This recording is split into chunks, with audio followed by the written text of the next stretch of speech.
en los cuales son digamos, los tipos de broncoscopio que existen, cuáles son las técnicas broncoscópicas que están disponibles, cuáles son las áreas de intervención y tratar de en esas áreas de intervención definir exactamente cuál es el rol terapéutico y cuál es el rol diagnóstico de la broncoscopía, sobre todo con las técnicas que tenemos disponibles acá en Argentina. Yo me desempeño en el ámbito público, en el Hospital María Ferrer, y también me desempeño en el ámbito privado en varios sanatorios, entre ellos la Clínica Maternidad Suiza Argentina, el Instituto Fleming, el Instituto de Oncología, la Clínica San Camilo. Así que básicamente mi actividad está basada en lo que es la neurología intervencionista.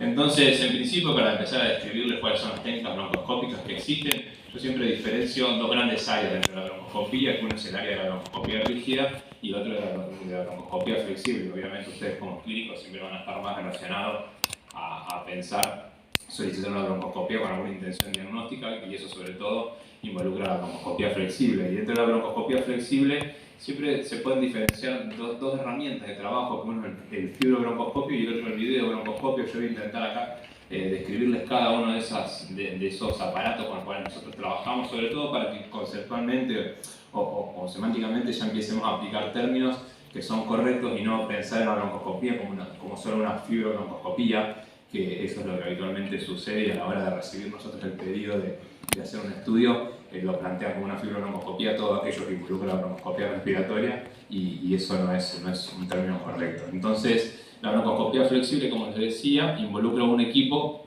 que se llama fibrobroncoscopio, y esa denominación de fibrobroncoscopio tiene que ver con que la forma de generar imagen es a través de pequeñas fibras ópticas que son como si fueran un manojo de pelitos de vidrio que van desde un extremo hasta la lente y hasta el ocular, que a través de mecanismos ópticos permite transmitir la imagen de un extremo al otro. Estos, obviamente, como todo equipamiento, tiene sus ventajas y sus desventajas. En este caso, el fibrobroncoscopio tiene como ventaja la portabilidad, es decir, es un equipamiento que yo puedo llevar tranquilamente en una valija y manejarme o moverme de un lado al otro solo con una valija y conectando ese fibrobroncoscopio a una fuente de luz. Alguna de las desventajas que tiene es que la calidad de la imagen que yo voy a generar con ese tipo de equipamiento siempre va a ser menor, la fragilidad que va a tener ese equipo también es mayor, porque al ir rompiéndose cada uno de esos hilitos de espejos va a hacer que la imagen que se vaya generando sea cada vez más deteriorada. Entonces, en ese aspecto es una desventaja. Y alguna de las ventajas también que tiene, como les decía, esto de la portabilidad, es que permite hacer estudios, por ejemplo, en terapia intensiva sin mayor movimiento de equipamiento. En cambio, un videobroncoscopio, ya estamos hablando de una tecnología bastante más compleja, obviamente con mayor complejidad, mayor costo, y eso involucra ya un broncoscopio también de características flexibles, pero que funciona uy. A ver si estoy para atrás, perdón. Involucra tener toda una torre de videobroncoscopía a la cual yo le agrego o yo le anexo el equipo del broncoscopio, pero es indispensable sí o sí tener toda una torre y un procesador de videobroncoscopía. Por lo tanto, a la hora de pensar en esto como un equipo portable que uno puede llevar de un lado al otro, sin duda va a ser más incómodo. La ventaja que tiene el videobroncoscopio, y hoy a la vista de lo que ha evolucionado la tecnología en cuanto a la deformación de imagen, es que cada vez la calidad es mayor. Hoy estamos teniendo torres de broncoscopía que tienen una definición de 4K, entonces eso hace que a la hora de uno poder ver y compartir la imagen y obviamente plasmar eso en un informe broncoscópico va a ser de mucha mayor calidad. Y el broncoscopio rígido o la broncoscopía rígida es un área completamente distinta, que en realidad hoy para los que hacemos broncoscopía en la escala de formación, en la escala de adquirir conocimientos o capacidades en broncoscopía, se ha transformado en un área en la cual resulta muy difícil encontrar lugares que tengan alto volumen de procedimientos que permitan formar gente. Eso está pasando no solo en Argentina, sino en bastantes lugares en el resto del mundo. Y la broncoscopía rígida es un área en el cual lo que se prioriza es el intervencionismo, es decir, la posibilidad de reseccionar tumores dentro de la vía aérea, de dilatar estenosis benignas de la vía aérea, inclusive con la colocación o el intervencionismo con lo que tiene que ver con el posicionamiento, la colocación de prótesis dentro de la vía aérea. La idea de desarrollar ahora las áreas de intervención va a ser para tratar de describir un poco mejor cómo intervenimos con esto. Yo acá les voy a mostrar un video de cómo es la técnica de broncoscopía rígida para que ustedes se dimensionen la complejidad que eso tiene en función de que son básicamente un equipo con varios fierros, literalmente es eso, en el cual una de las particularidades que tenemos que tener en cuenta a la hora de hacer el procedimiento es que tenemos que alinear correctamente la vía aérea, lo que sería la cavidad bucal, la laringe y la tráquea, para que un fierro de esas características pueda ingresar de manera recta, ya que no tiene ninguna forma de poder moldearse ni adaptarse, a diferencia de un tubo endotraqueal que uno coloca con un laringoscopio. Por ejemplo, en este caso es para intervenir una estenosis de tráquea en un chico joven, pero bueno, para que ustedes se dimensionen un poco de qué se trata la broncoscopía rígida, me pareció interesante poder mostrarles este video. Obviamente, como les decía, la formación que requiere o la capacitación que requiere este tipo de procedimiento es de un nivel de complejidad que para nosotros hoy es mayor y es difícil de adquirirlo en varios lugares. Y al empezar hablando un poco de las áreas de intervención, la broncoscopía rígida, la broncoscopía en sí puede participar en varios procesos de diagnóstico dentro de las patologías que tenemos en neumología. Mi idea es tratar de describirles brevemente en cada una de estas cómo participamos nosotros como broncoscopistas, y me voy a centrar en el cáncer del pulmón, en las enfermedades infecciosas, en lo que tiene que ver con la obstrucción de la vía aérea, ya sea maligna o benigna, y en otro área que hemos empezado a participar en el último tiempo, que es sobre todo el área de las enfermedades intersticiales, haciendo diagnóstico con una técnica que se ha sumado desde hace unos años y que está disponible en Argentina, que es la tirobiopsia. Entonces, en cáncer de pulmón, si uno tuviera que describir cómo participamos nosotros, podemos decir que intervenimos tanto en el proceso de diagnóstico como en la estadificación y en el tratamiento del cáncer de pulmón. Obviamente, cuando me refiero a que participamos en el tratamiento, no estoy hablando de que la broncoscopía pueda resolver y curar a un paciente con cáncer de pulmón, pero sí tratar posibles complicaciones digamos, asociadas a la evolución en un paciente que tiene esta patología. En lo que tiene que ver con el diagnóstico, digamos, utilizando diferentes técnicas diagnósticas, nosotros podemos participar, y si uno tiene en cuenta cuáles son los métodos diagnósticos mínimamente invasivos o de menor complejidad, podemos decir que la broncoscopía junto con la punción guiada por tomografía involucran casi el 80% de los procesos de diagnóstico en la evolución de un paciente con cáncer de pulmón. Estos dos procedimientos, la punción guiada por tomografía o los métodos guiados por imágenes y la broncoscopía, son aquellos métodos que en las guías de diagnóstico de cáncer de pulmón se plantean como biopsias no quirúrgicas, es decir, en determinadas situaciones cuando uno plantea una biopsia no quirúrgica, plantea una de estas dos posibilidades, y como verán, involucra el gran porcentaje de pacientes o primer gesto diagnóstico a la hora de definir la patología en un paciente que se sospecha cáncer de pulmón. Y nosotros, desde el punto de vista del cáncer de pulmón, definimos siempre 3 tipos de lesiones.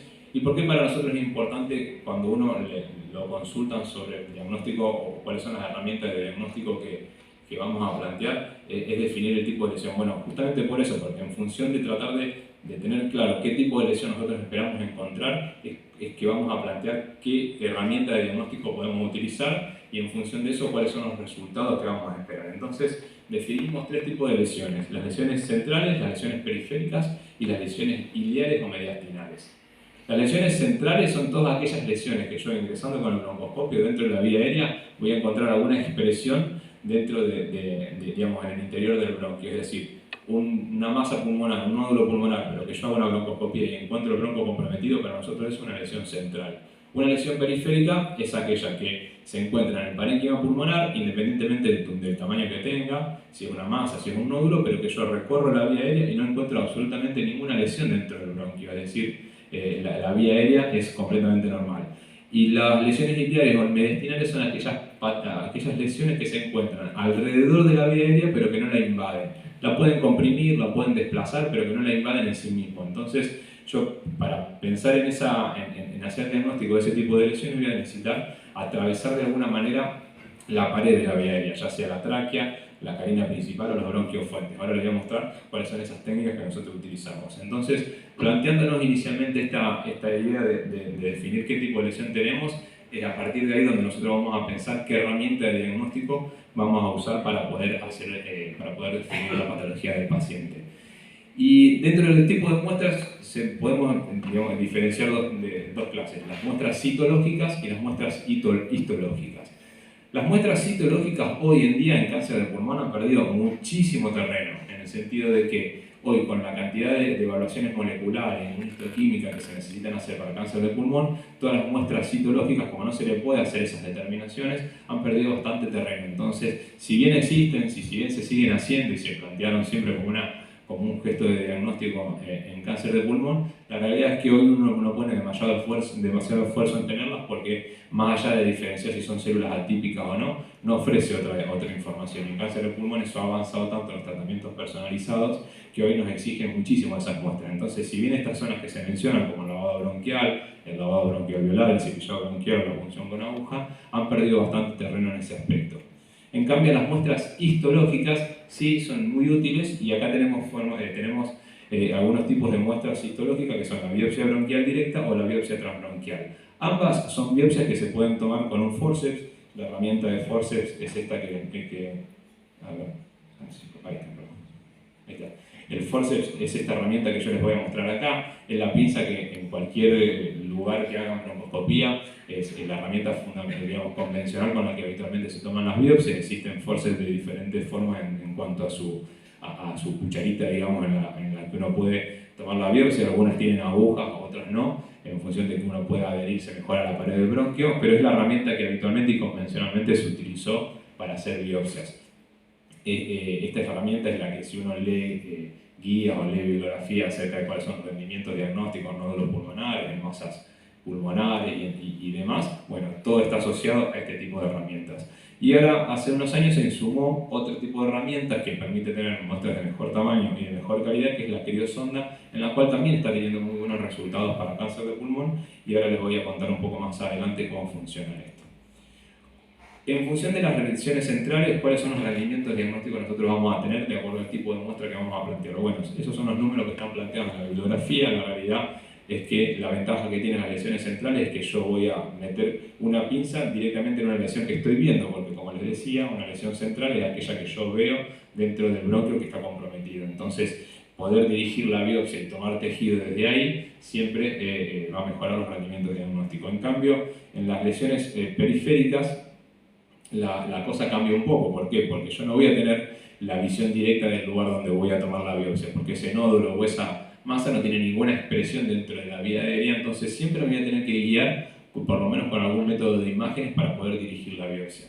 Ese guía de imágenes, lo mínimo que uno puede pretender es tener lo que se llama radioscopía. La radioscopía es como un sistema de radiografía en vivo que te permite localizar en un plano bidimensional el lugar donde yo tengo posicionada la pinza y ver si eso está cercano o no de la lesión, el nódulo o la masa que yo pretendo biopsiar. La realidad es que hacer una biopsia transbronquial en un nódulo, en una masa, en el cual no tengo ni siquiera la guía radioscópica, baja muchísimo el rendimiento diagnóstico. En países desarrollados o en países digamos, que están un poco más avanzados en cuanto a los recursos, esos métodos de imagen con los cuales uno ha guiado o asiste a la toma de la biopsia en lesiones periféricas, ha ido da otras alternativas. Por ejemplo, existe el EBUS radial, que es como una guía ecográfica dentro del broncoscopio, que permite con ecografía localizar el nódulo. Existe la navegación electromagnética, existe también la broncoscopía robótica. Bueno, son métodos de avanzada que tienen el mismo concepto de que en lesiones periféricas, donde yo no veo directamente lo que estoy biopsiando, tratar de agudizar el rendimiento diagnóstico con el forceps o con la criobiopsia a la hora de tomar una muestra. Y acá hay una variable que es importante, que es el tamaño. El rendimiento diagnóstico que yo les planteo de acá, de una biopsia transbronquial del 57% en una lesión periférica, es cuando la lesión es mayor a 2 centímetros. Cuando es menor a 2 centímetros, esos rendimientos diagnósticos varían bastante y caen inclusive por menos del 30%. Entonces, en ese sentido, si uno tiene que pensar que digamos, a la hora de indicar una broncoscopía con la intención de hacer diagnóstico en un nódulo menor de menos de 2 centímetros, bueno, quizás sabiendo cuáles son los rendimientos diagnósticos que esperamos, esa situación se uno la reconsidere. Bien. ¿Y cuál es la técnica para tratar de describirlo un poco mejor, esto de que se trata del lavado bronquialveolar o la biopsia transbronquial? Bueno, como les decía, son técnicas de diagnóstico que nosotros usamos en broncoscopía. El lavado bronquialveolar básicamente es utilizar el mismo broncoscopio como un tapón es decir, progresarlo sobre el bronquio, digamos, recorriendo los bronquios hasta llegar al lugar en el cual no me deje avanzar más. Entonces, esa imposibilidad de avanzar hace que el broncoscopio se transforme en un tapón. Y a través de, y una vez obtenido esto, yo le empiezo a instilar alícuotas de solución fisiológica y luego de instilarle por lo menos entre 100 y 200 mililitros, recuperar esas muestras. Eso lo que me permite es un barrido de toda la celularidad que existe en la zona, en el espacio alveolar. Y de esa manera, bueno, permitir tener esa muestra como con intención diagnóstica. Y la biopsia transbronquial, no se hagan la idea de que se trata exactamente de que una pinza atraviesa la pared de un bronquio para poder tomar parénquima en el pulmón. En realidad, la biopsia transbronquial, y que muchas veces rememora ese concepto, es una cuestión equivocada en función de que el término está transcrito del inglés, y en realidad lo que nosotros hacemos cuando hacemos una biopsia transbronquial es usar el bronquio como un espacio en el que recorre la pinza, es decir, el bronquio nos permite, el bronquio nos funciona como un túnel por el cual la pinza va recorriendo hasta llegar a un lugar en el cual permite abrir la pinza y rasgar parte del parénquima, porque se encuentra por detrás de la división de una de las carinas de los bronquios, que estamos hablando ya de cuarta o quinta generación, es decir, una segmentación bronquial que ni siquiera nosotros cuando abrimos la pinza estamos viendo lo que estamos agarrando. Entonces a eso se refiere con la biopsia transbronquial. Y las lesiones ciliares o mediastinales, las formas de abordarlas, como les decía, es pensar alguna herramienta que nos permita atravesar la pared del bronquio, la pared de la tráquea o la carina secundaria para poder acceder y biopsiar eso. Bueno, y existen dos formas de hacer eso. Una es a ciegas, con lo que se conoce la aguja de Wann o la aguja de Schipati, que la indicación es exactamente la misma. La diferencia entre una y otra es que se usa una con broncoscopía flexible y otra con broncoscopía rígida. Y después, hace unos años, se desarrolló otra técnica que se llama EBUS, que es la posibilidad de hacer esas mismas funciones, pero bajo una guía ecográfica que me permite ver todo aquello que está por detrás de la pared del bronquio. Obviamente, cada una de esas cosas tiene su ventaja y su desventaja. Como les decía, la punción a través de la pared del bronquio a ciegas va a tener menos rendimiento diagnóstico, y lo voy a utilizar para algunas cosas que son digamos, voy a tener menos indicaciones que cuando uno dispone de un EBUS que me permite biopsiar, por ejemplo, estaciones ganglionares de ganglios de 1 centímetro o 2 centímetros, que de otra manera no lo podría hacer. Alguna de las ventajas que tiene esta punción a ciegas, que es la punción con la aguja de Wann o la aguja de Schipati, es que es un método seguro, que es un método que requiere cierto entrenamiento, pero de una complejidad menor, con pocas tasas de complicaciones. El costo obviamente es mucho menor, y en cambio el EBUS es un equipamiento que hoy estamos hablando con un equipo de USA que alrededor de $200.000. Eso ha hecho que en Argentina desde hace muchos años se está tratando de implementar o de imponer, y por algún motivo, y creo que tiene que ver con no ha terminado de tener desarrollo. Es decir, es una tecnología costosa que en Argentina viene y en realidad en algunos se plantea como un reemplazo de lo que se llama mediastinoscopía, que acá en Argentina es un procedimiento relativamente sencillo y de bajo costo, entonces es muy difícil que ya se pueda imponer de esa manera. Entonces, si bien es un método con mejores resultados diagnósticos que permite inclusive la estadificación en cáncer de pulmón, obviamente la limitación que tenemos en cuanto a la adquisición de esa tecnología. Y ahora, para hablarles un poco acerca de la obstrucción maligna en la vía aérea, de la obstrucción de la vía aérea, yo les voy a diferenciar la obstrucción que se llama maligna y no maligna. ¿Y por qué le digo no maligna y benigna? Porque en realidad para nosotros no existe obstrucción que sea obstrucción de la vía aérea que sea buena. Es decir, solo para comentarles un caso, hemos tenido una paciente, por ejemplo, que tenía un lipoma en la vía aérea, en la tráquea, que eso, en cualquier lugar del cuerpo, un lipoma puede ser algo completamente insignificante, en cambio en la tráquea se transformó en una condición que llevó a la muerte en el año y medio en que la paciente le diagnosticamos eso e intentamos resolverlo, ¿ok? Porque eso tiene que ver con el compromiso de la vía aérea y la dificultad que tiene resolver una obstrucción en esa zona del organismo por ser un órgano único. Entonces, hablando de la obstrucción maligna estrictamente de la vía aérea, uno puede plantear tres situaciones en las cuales se puede obstruir de manera por una patología neoplásica. Una, que sean tumores adyacentes de la vía aérea, que es la gran causa de obstrucción maligna de la vía aérea. Obviamente el principal origen de eso es el cáncer del pulmón. Después, que haya tumores primitivos, es decir, tumores originarios de la tráquea o de los bronquios. Esos son porcentajes bastante bajos, se ven muy poco, con bastante poca frecuencia. Y después las metástasis de otros tumores que estén a distancia. Acá siempre se plantea 5, que son riñón, mama, colon, melanoma y sarcoma, que son las causas más frecuentes de ver lesiones dentro de la vía aérea que puedan obstruirla y que sean de tumores a distancia. Y nosotros cuando planteamos la obstrucción maligna de la vía aérea, lo primero que tenemos que definir es qué tipo de obstrucción tiene, porque definiendo qué tipo de obstrucción tiene es lo que nos va a permitir decidir cómo resolverla. ¿Cuáles son los tipos de obstrucción maligna que nosotros vamos a pensar para poder intentar resolverla? Bueno, una de las formas es el compromiso intrínseco, el compromiso interluminal, es decir, una lesión exofítica que va creciendo desde la pared hacia el interior de la vía aérea. Eso hace que generalmente sean estructuras pediculadas, como si fueran un pólipo, que si uno quisiera resecarlo desde su base de implantación nos va a permitir, quizás resecando el tumor, repermeabilizar la vía aérea y ahí quedarnos.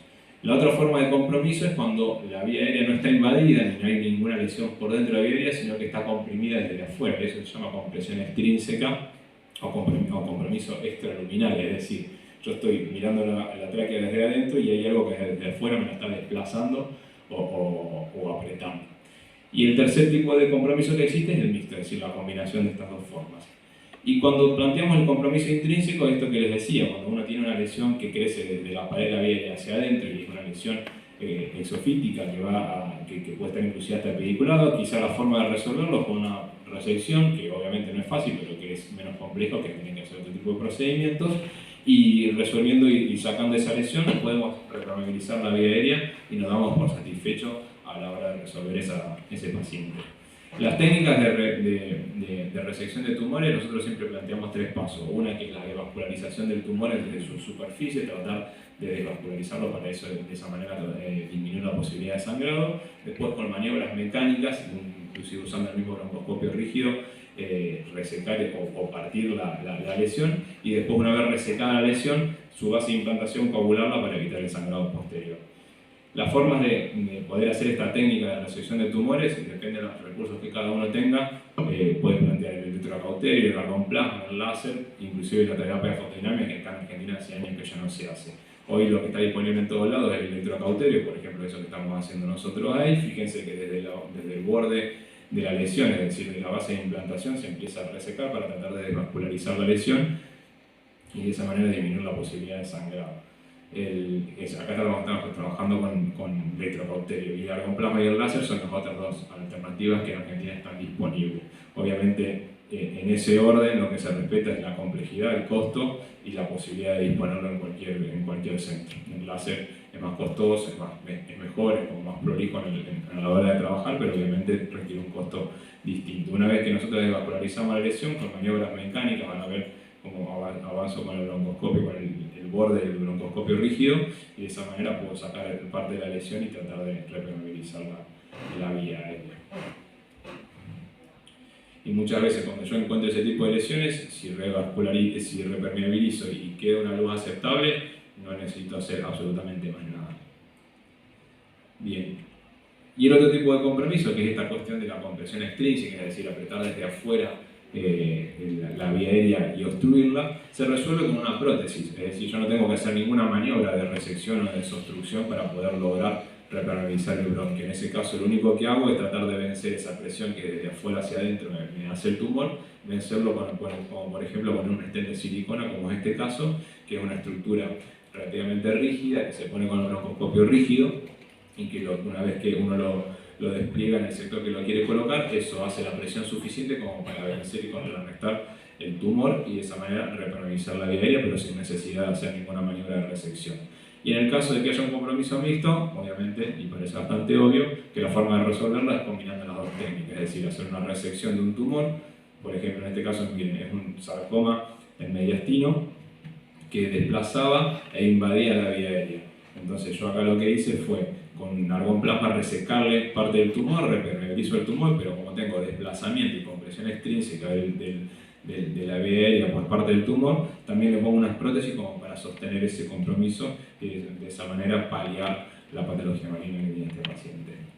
Los stent que existen, básicamente en Argentina se utilizan sobre todo los de silicona, que se colocan obviamente siempre con broncoscopia rígida, y existen otro tipo de stent que se pueden colocar con broncoscopia flexible, pero que son de mucho menos circulación por una cuestión de accesibilidad, que son los stent autoexpansibles. Estos son los mismos que los stent esofágicos, son stent que vienen plegados, que uno lo pone con el broncoscopio flexible, que implicaría menor complejidad a la hora de ponerla, pero eso a la hora de la realidad no es tan así.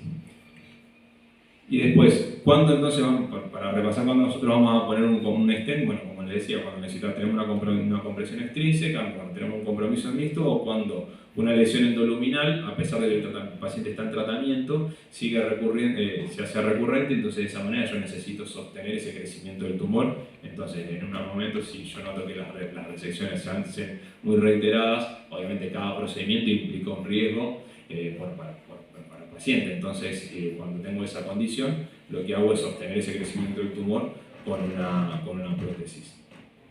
Para hablar de la patología no maligna, estas son las causas que uno puede describir como posibles orígenes de una obstrucción no maligna de la vía aérea. Ahora bien, yo me voy a centrar en lo que tiene que ver con las lesiones post-intubación o post-traqueostomía porque son las más frecuentes. De hecho, más del 80% de las lesiones no malignas de la vía aérea tienen que ver con esta patología en pacientes que han tenido algún antecedente, alguna intervención dentro de la vía aérea. Las lesiones post-intubación se dan generalmente en el lugar del sitio del apoyo del balón, del tubo endotraqueal en pacientes que están intubados en terapia intensiva, que luego de un determinado tiempo la mucosa puede generar cicatrices y eso una banda fibrótica que termina obstruyendo la tráquea. Y las lesiones por traqueostomía habitualmente se dan en el lugar en el que se hace el sitio de la traqueostomía, en el ostoma, y eso tiene que ver habitualmente con la destrucción del cartílago de la vía aérea en el momento de hacer la traqueostomía. Por eso muchas veces es importante hacer las traqueostomías bajo guía broncoscópica para evitar esas situaciones y que después un paciente que quiere ser recanulado no evolucione con una estenosis. La forma de resolver las estenosis, uno lo que tiene que tener en la cabeza es que siempre el enfoque tiene que ser multidisciplinario entre los cirujanos y los que hacen broncoscopías. Uno puede diferenciar algunas cuestiones como para enfocar de qué manera resolverla. Si va a ser quirúrgica o va a ser endoscópica. Cuando decimos que las estenosis uno va a pretender resolverlas con una cirugía, bueno, sobre todo cuando son estenosis complejas, que voy a describir cuáles son aquellas características que las hacen complejas, y después el resto de las estenosis, como las simples o cuando tenemos que esperar el tiempo para que se pueda operar, ahí tenemos intervenciones que hacemos broncoscopía. Las estenosis complejas son aquellas que miden más de 2 centímetros, las que tienen daño en el cartílago, las que son tortuosos, las que tienen malacia asociada, es decir, en el sitio donde se destruyó el cartílago, con los movimientos respiratorios la tráquea tiende a colapsar. Esas estenosis, uno lo que tiene que tener en mente es que si estamos frente a un paciente con una estenosis de esas características, tenemos que pensar en que la forma de resolverla es quirúrgica.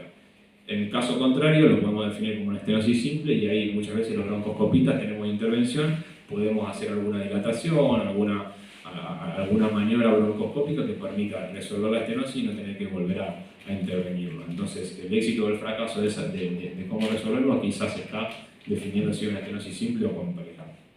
La manera más fácil que tenemos los que hacemos broncoscopía de resolver una estenosis es con broncoscopía rígida, pero como no es una herramienta que esté disponible en todos lados, también existen alternativas que con el broncoscopio flexible me pueden permitir resolver esas complicaciones dentro de la tráquea. Y en el caso de las estenosis no malignas o las estenosis por intubación y post-traqueostomía también podemos tener stent. ¿Cuándo le vamos a poner un stent nosotros? Bueno, cuando eventualmente a un paciente le dilatamos una tráquea con broncoscopía rígida, pero después a los 15-20 días se vuelve a cerrar esa estenosis porque siempre las dilataciones pueden no ser definitivas. Cuando nosotros necesitamos volver a dilatarlo de manera recurrente, bueno, en esos pacientes tenemos que pensar la posibilidad de tener que colocar un stent para sostener esa estenosis por más tiempo y muchas veces darle el momento de poder operarse. Y si no, también tenemos que pensar en colocar un stent cuando son directamente pacientes que uno ya sabe que no son candidatos quirúrgicos. Sobre todo porque hay dos situaciones en las que uno puede pensar en un paciente que no va a ser quirúrgico para resolver una estenosis. Cuando ya se operó la estenosis y en el sitio de la sutura de la estenosis de la cirugía se vuelve a estenosar, eso es algo que puede pasar, poco frecuente, pero puede pasar. Y lo otro es que por sus comorbilidades o por deseos del paciente no se quiere operar. Entonces nosotros ahí tenemos que intervenir de una manera más definitiva y muchas veces esa situación de intervenir de manera más definitiva se hace con la colocación de un stent. ¿Cuáles son las complicaciones que pueden tener un stent? Y esto aplica tanto para patología maligna como para patología no maligna, es que se corran, que se desplacen. Los stents no van fijos dentro de la vía aérea, los stents de silicona tienen estas saliencias que ustedes ven acá, que tienen como objetivo poder agarrarse y evitar el desplazamiento, pero aún así muchas veces uno puede tener esta complicación de desplazarse. Por eso también es importante cuando uno decide poner un stent, saber que el paciente va a estar dentro de un medio en el cual poder resolver las posibles complicaciones que tenga, y en esas complicaciones en el desplazamiento. Entonces, si yo voy a poner un stent y el tipo se vaya a medio de la Patagonia, donde no hay nadie que le pueda recolocar un stent eventualmente, eso hay que pensarlo dos veces. El desarrollo de granulomas, los stents no dejan de ser cuerpos extraños, que es una estructura de silicona, entonces muchas veces en los bordes de los stents los pacientes pueden tender a hacer granulomas y eso lleva a la obstrucción del stent también. Inclusive la obstrucción se puede dar por secreciones dentro del stent, y también hay que tener en cuenta de que las prótesis dentro de la vía aérea pueden favorecer a las infecciones recurrentes por la colonización de gérmenes que puede existir. Este es un paciente que en este caso tiene una estenosis traqueal en el sitio donde hicieron la sutura de una cirugía traqueal. Es decir, tuvo una estenosis, se operó y volvió a restenosarse. Entonces, en este caso es un paciente en el cual la condición de no operable lo hace porque ya se resecó parte de su tráquea, y nosotros siempre tenemos el concepto de que la tráquea no se puede sacar más de la mitad de la tráquea, es decir, la patología traqueal que uno puede resecar por una estenosis o por un tumor no puede ser más del 50% de la tráquea. Después de esa extensión de tráquea resecada ya no hay forma de seguir resecando, entonces eso es importante, y a veces eso hace que nosotros, cuando tienen reestenosis sobre el sitio de la sutura, tengamos que pensar alguna forma definitiva de resolverla, y en este caso se planteó dilatarlo con broncoscopio rígido y meterle un stent, y este paciente sin duda va a quedar de por vida con un stent colocado, que seguramente requiera cada determinado tiempo el recambio de ese stent por colonización, por un acúmulo de secreciones y demás. Los stents están planteados en teoría para ponerse un año y tener que recambiarse, pero muchas veces eso no sucede, hay pacientes que se pierden el seguimiento, y hemos llegado a tener pacientes con stent 10 años, obviamente con el deterioro que una prótesis de silicona puede tener con ese tiempo sin que alguien se la saque, y muchas veces en la maniobra de sacado en esos momentos son stents, se van partiendo de a poco por el deterioro que tienen el material. El enfoque terapéutico, un poco para resumir lo que nosotros hacemos cuando tenemos una obstrucción de la vía aérea: si es una emergencia, siempre se va a resolver con una broncoscopía para tratar de aliviar los síntomas y salir de esa emergencia. Si salir de esa emergencia, lo que nosotros tenemos que pensar si esa patología entre la vía aérea va a ser quirúrgica. Si es quirúrgica, intentar derivarlo a algún lugar, cosa que tampoco es tan común que haya cirujanos de tórax que operen tráquea, pero bueno, si los tenemos, derivarlo para que lo evalúen e intentar resolverlo de esa manera. Y si no tenemos la posibilidad de resolverlo con cirugía, ya sea por condiciones del paciente o por los medios en los que trabajamos, siempre vamos a pensar que la broncoscopía va a ser la forma de resolver ese paciente. La enfermedad intersticial difusa, una patología que ha crecido mucho en los últimos años en cuanto a su tratamiento, a su evolución y a su pronóstico. Bueno, nosotros como broncoscopistas, ¿cómo vamos a intervenir acá? Bueno, uno lo que tiene que tener en cuenta es que existen muchos tipos de patologías de enfermedad intersticial, nosotros las agrupamos a todas en las famosas EPID, ¿sí? Pero son un montón de patologías que a veces se diferencian en algunas características en cuanto a su tratamiento, a su pronóstico, y eso hace que muchas veces los que se dedican a este tipo de patologías en particular requieran de material histológico para definir cuál de todas estas entidades se trata. A veces con las manifestaciones clínicas, con un laboratorio inmunológico y con las tomografías, ellos pueden definir dentro de un algoritmo diagnóstico cuál de esas patologías intersticiales se refieren en particular y ofrecer un tratamiento, y muchas veces requieren de la toma de una biopsia o un material histológico para poder definir la enfermedad intersticial de la que están hablando en ese paciente, y cuando eso se necesita, bueno, lo que piensan es cuáles son las alternativas de tomar esa biopsia. El lavado bronquialveolar era una muestra que antes se utilizaba mucho, sobre todo con el tema del recuento celular diferencial. Eso puede ser un orientativo para alguna de las patologías de la enfermedad intersticial, pero obviamente no es un diagnóstico característico de ninguna, entonces a la hora de sumar en un algoritmo diagnóstico siempre hay que tomarlo entre pinzas. Y sí, lo que ha ganado territorio en función de definir el patrón de la enfermedad intersticial de la que estamos hablando es tratar de tener una biopsia. Entonces, esa biopsia, cuando pensamos que un paciente necesitamos material histológico para definir su patrón de enfermedad, lo que vamos a pensar qué herramienta o qué alternativas de diagnóstico tenemos. Y en la enfermedad intersticial siempre se planteó el gol estándar, que es la biopsia quirúrgica, y después existía una alternativa que es la biopsia transbronquial con forceps, con esas pincitas que yo les mostraba, y cada una tenía sus ventajas y sus desventajas. En realidad la biopsia con forceps era una muestra de muy mala calidad, con muy bajo rendimiento diagnóstico, con una tasa de complicaciones bajas, pero que en definitiva casi se evitaba hacer porque no ofrecía mucho al proceso de diagnóstico. En cambio la biopsia quirúrgica, que era el gol estándar, tenía muy buenos rendimientos diagnósticos, pero con complicaciones que no eran despreciables. Entonces, Desde hace unos años se planteó esta alternativa de lo que se llama criobiopsia, que en realidad la biopsia tomada por criosonda, que ha aparecido dentro de la broncoscopía en los últimos años, surgió sobre todo como un método de tomar biopsia en enfermedad intersticial. ¿Y qué es lo que ofrecía la criobiopsia? Bueno, ofrecía rendimientos diagnósticos muy parecidos a la biopsia quirúrgica, pero con complicaciones típicas con la broncoscopía, lo cual lo hacía un método de diagnóstico un poco más aceptado. Eso fue pasando, se fue estandarizando el método, se incluyó dentro de las guías y hoy, dentro de las guías de enfermedad intersticial, la criobiopsia es como el primer método de diagnóstico cuando uno requiere parénquima del pulmón para definir un patrón histológico. ¿De qué se trata esto de la criobiopsia? Bueno, la criobiopsia o la criosonda como herramienta para tomar biopsia se trata de un equipamiento que se pone accesorio al broncoscopio, que se hace con broncoscopía flexible, en el cual en el extremo de la criosonda, que es esto que ustedes ven, a ver si ahí está. Esto que se ve acá, en el extremo de eso se genera una descompresión a alta presión de un gas que hace que la temperatura se baje de manera rápida a casi valores de menos 80 o menos 60 inclusive. Y entonces todo el tejido que está circundando la criosonda y que tenga agua se va a adherir a la sonda y de esa manera nosotros traccionamos y podemos tomar parénquima del pulmón como forma de tomar biopsia. Esto permite que las muestras sean de mayor tamaño que las que se tomaban con forceps y con menos artefactos, ya que no hay un rasgado del parénquima, sino una tracción en frío que permite que se conserve de mejor manera. Y ya para ir terminando, hablar un poco cuál es la intervención de la broncoscopía en las enfermedades infecciosas, y acá sí vamos a utilizar el lavado bronquial velar o lavado bronquial como forma de herramienta diagnóstica. ¿Por qué? Porque tiene un alto rendimiento diagnóstico, sobre todo en enfermedades infecciosas. Inclusive en la enfermedad intersticial también siempre se plantea hacer un lavado bronquial velar para descartar causas infecciosas que hagan patrones parecidos a la enfermedad intersticial. ¿Cuáles son las situaciones en las que uno debe pensar la broncoscopía y el VAL como herramienta de diagnóstico en un paciente que tiene una sospecha de enfermedad infecciosa? Bueno, cuando tiene una neumonía severa, por ejemplo, cuando un paciente tiene una neumonía nosotomía que no tiene buena respuesta al tratamiento.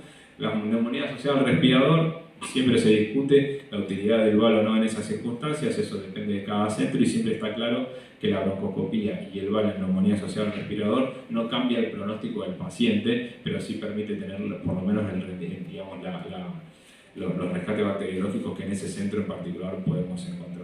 Y después, en la neumonía de lenta resolución, muchas veces nosotros hacemos broncoscopía y acá hacemos VAL para descartar o confirmar algo infeccioso, pero también muchas veces hacemos biopsias transbronquiales con la idea de buscar diagnósticos no infecciosos que expliquen esa neumonía de lenta resolución, al igual que la neumonía refractaria. Bueno, como les decía, el lavado bronquial velar es la muestra más utilizada con esta técnica que les comentaba hoy de clavar el broncoscopio, instilar líquido en la alícuota y después recuperarlo para mandar a analizar y de esa manera tener una muestra de lo que es la celularidad del espacio alveolar. Obviamente lo que se prefiere en cuestiones infecciosas es que yo haga el VAL y que esa muestra inmediatamente sea procesada en un servicio de microbiología. Si yo voy a hacer un VAL el viernes a las 8 de la noche y recién va a llegar al servicio de microbiología el lunes a la mañana, no tiene mucho sentido. Entonces, a la hora de pensar en eso, nosotros tenemos muy en cuenta los tiempos de procesamiento de las muestras. En el caso de las biopsias extrabronquiales, uno lo tiene muy en cuenta en sospecha infecciosa, sobre todo cuando son neumonías de lenta resolución, para buscar diagnósticos no infecciosos como alternativas, y también en aquellos pacientes que estén inmunocomprometidos. La biopsia transbronquial es útil en aquellos pacientes que tienen sospecha infecciosa, que están inmunocomprometidos, porque muchas veces, por ejemplo, en un país con alta prevalencia de tuberculosis, la biopsia permite ver granulomas calcificantes que a veces los pacientes cuando son posivacilares pueden no tener una vaciloscopía positiva y sin embargo si vemos los granulomas calcificantes en una biopsia, eso nos permite hacer un diagnóstico. Bien, y ya para ir terminando, ¿cuáles son las contraindicaciones para hacer una broncoscopía en cualquiera de sus indicaciones o usuarios de intervención que les planteaba? Bueno, uno puede considerar contraindicaciones absolutas o relativas. Las absolutas son bastante de sentido común y son la falta de consentimiento del paciente, la falta de personal capacitado o un entorno capacitado para hacer un procedimiento mínimamente invasivo, pero que muchas veces requiere anestesia general y eso implica un riesgo. Y lo otro es la hipoxemia refractaria, teniendo en consideración que la única indicación de hacer una broncoscopía en un paciente con hipoxemia refractaria es en un paciente con atelectasia, ¿ok? Porque ahí es la única indicación en la cual yo hago la broncoscopía aún en hipoxemia sabiendo que haciendo la broncoscopía le puedo resolver la atelectasia y que esa hipoxemia mejore. O sea, es la única consideración que tengo que tener en cuenta. Y después, todas las otras situaciones que uno pueda plantear siempre son consideradas contraindicaciones de alto riesgo, contraindicaciones relativas a situaciones de alto riesgo, y ahí obviamente hablamos de las alteraciones cardiovasculares, la inestabilidad, de las posibilidades que tengan medicación anticoagulante, que tengan coagulopatías y demás. Bueno, muchas gracias.